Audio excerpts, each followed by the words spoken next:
Welcome back to Life and Living. I'm joined right now by Lauren Simonetti, who is an anchor at Fox Business Network. Welcome to the program. Good to see you. Thank you for having me. We're a beautiful night. It's a beautiful night. We are positioned right on the Hudson River with the backdrop of where you go to work every single day. And it's the perfect temperature right now. Yes, it is. It's not humid. I can sleep here. I actually might. She actually might, because she's a mom and a working woman. We're going to get into all of that. Lauren, tell us about your role at Fox right now. Well, I work at Fox Business. I anchor a very early morning show, which is politics and business, and it's serious. And then I transition and I do like Good Day LA, Good Day New York, Good Day Chicago. So it's fun and upbeat. It's more like the business news for a consumer. For the everyday person? For the everyday person. So it transitions. And honestly, I love both of it. It's fun.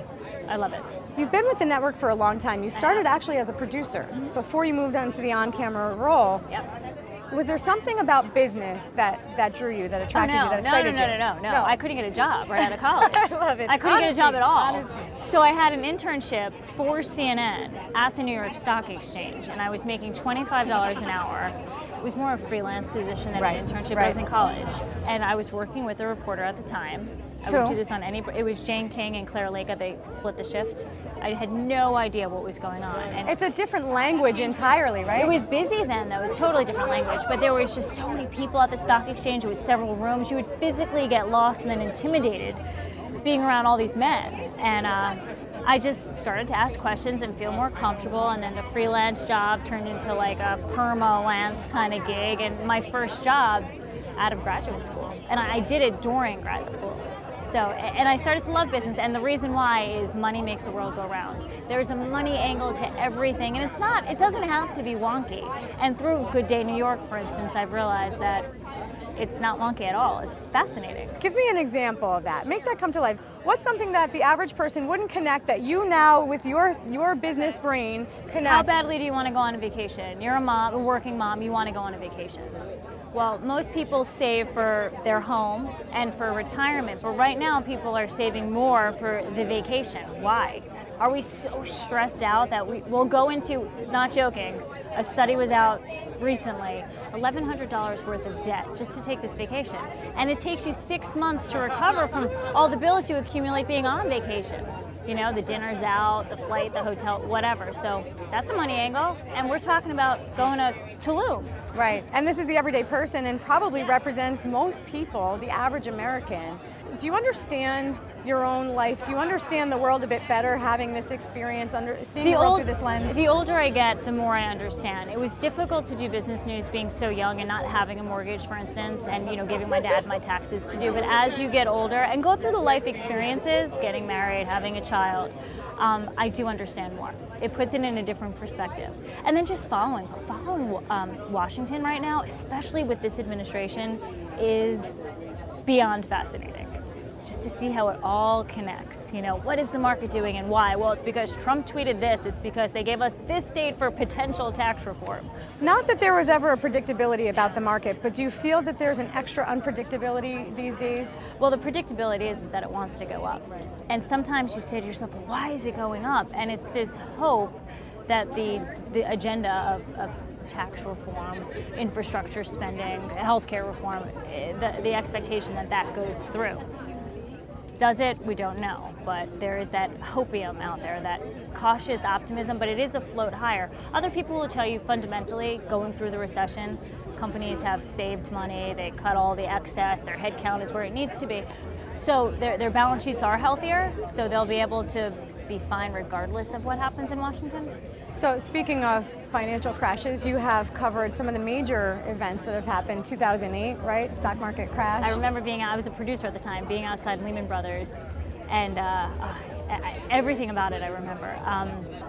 I was working with Connell McShane at the time, and we were like, did they just go under? And we were trying to get someone coming out of the building to tell us. And those Lehman were crazy Brothers days. and yeah. among many others. Yeah, right. Those were very long, confusing days at the time. Bernie Madoff.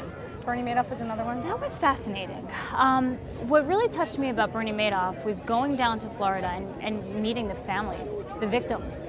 And these were good people. I mean, they did what they were supposed to do in life. They weren't rich by some were, but many were just, the parents that worked hard They had their house, they might have had a summer house, they put their kids through college, and they were just trying to enjoy life, and then all of a sudden the rug was pulled out from under them. Trying to do the right thing. Trying to do the right thing, living the American dream. So Bernie Madoff was a fascinating story to cover.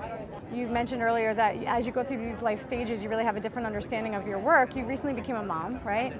20 months ago, yes. 20 months ago. It's still recent. Until they're sleeping through the night and eating on their own, I say it's a new mom. I speak from experience.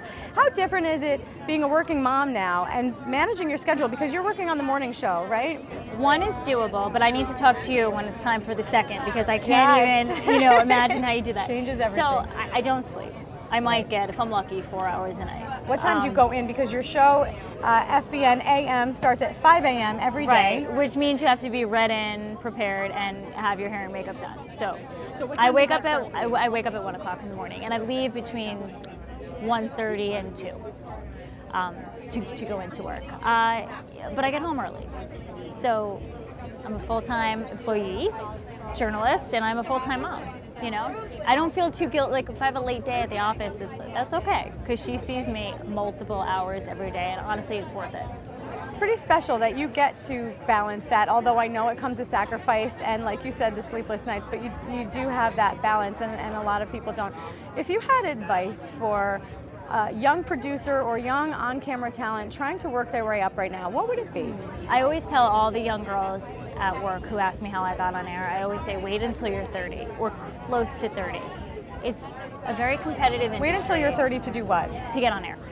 To get on air, because you don't know anything, and you don't know how much you don't know until you're in the position.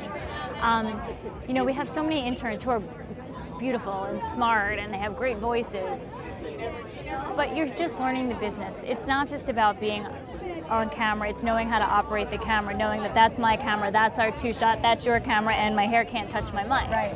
Going through that. Right. So that production experience for you, being a producer and understanding the ropes and what it takes to put a production And if you look together. at the industry now, people are losing their jobs. Everything is automated, robo cameras.